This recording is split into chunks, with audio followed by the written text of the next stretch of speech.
Hello Internet. Today I'd like to show you the real reason why AMD, modern AMD cards are running really hot and why the temperature between the core and the hotspot can sometimes reach 25 degrees, which is ridiculous. So let's have a look at this 6800 XT as an example. So you can see that there's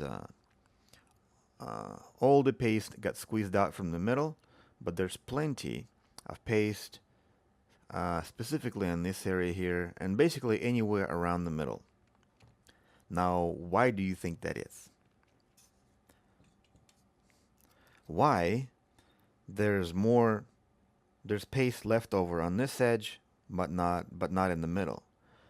So makes me wonder, what if we take a look at the crystal under a microscope on its edge?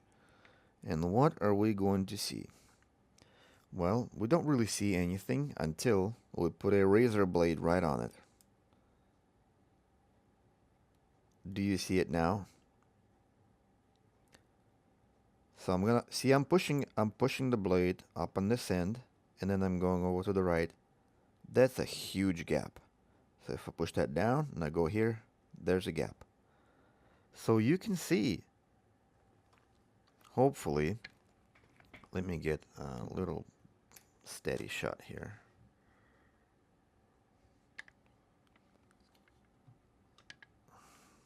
So it's a little bit more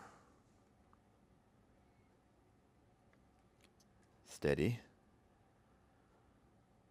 Let's see. And now you can literally rock this on the metal. So the bulge is so huge.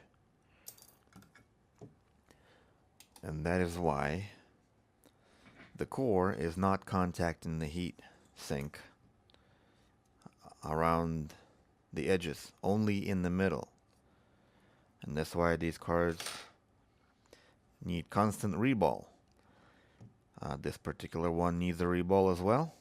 So I'm going to get down to it. Until then, thank you for watching. I hope you learned something today. Spread the word. Don't buy AMD cards. Goodbye.